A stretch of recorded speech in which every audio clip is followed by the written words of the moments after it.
Of environment degradation due to climate change, which will severely affect economic activities and cause loss of life. Here's a report. Dr. Bilal was addressing a youth concert attended by more than 2,000 youth from various countries seeking signatures of leaders for a climate change petition to be presented at the International Conference on Environment to be held in South Africa later this year. The coming generation is intent to ensure life on this planet continues unabated in a manner that is most commensurate with our needs and our aspiration as youth. We entrust you with the responsibility to take this message to all those who will be there in Durban, to pass it to them, to realize that this world we have, life is so precious. Life started by the counts of some people, perhaps 3.5 billion years ago. But human life has been here a much shorter period of time. The human life that we are all so pleased about will continue until we see the end of this world.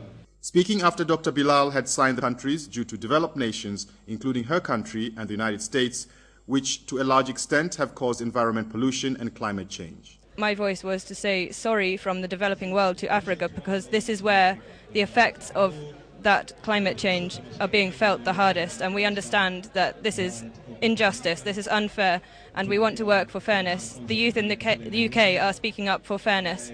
After Dar es Salaam, the youth group from 17 countries, including Tanzania, will be leaving for Malawi and Zambia before their final destination in South Africa, where the International Conference on Environment will be held in Durban.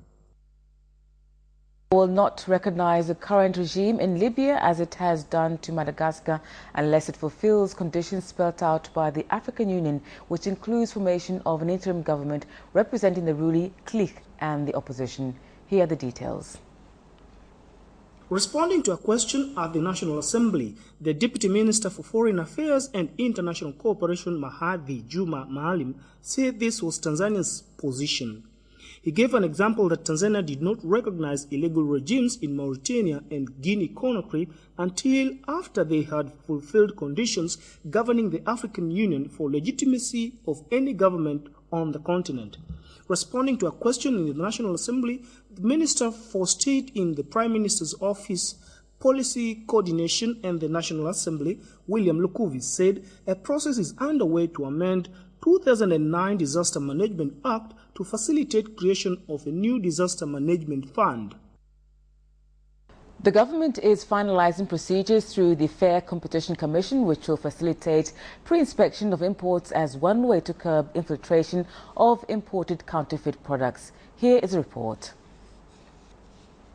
The announcement was made in Musoma by Director General of the Commission, Dr. Godfrey Mariki, during a meeting to raise awareness and educate stakeholders on competition issues to protect consumers and the fight against counterfeit goods. He said currently the Commission, in collaboration with Tanzania Bureau of Standards, TBS, is finalizing a process to engage companies in pre-inspection of imports in countries of their origin, adding that so far counterfeit products worth more than 2.5 billion shillings have been destroyed by the Commission.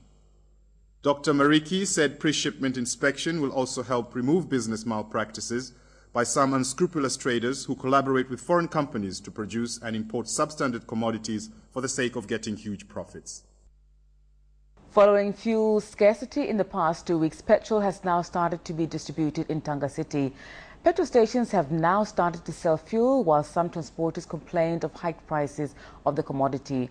Transporters also blamed fortnight review of the fuel prices by the Energy and Water Utilities Regulatory Authority, EURA, saying they were the cause of frequent scarcity of fuel. Experts from Canadian companies which provide financial services to businesses which purchase products from Canada will be in the country for a week to look for financial institutions which can get loans guaranteed by the government.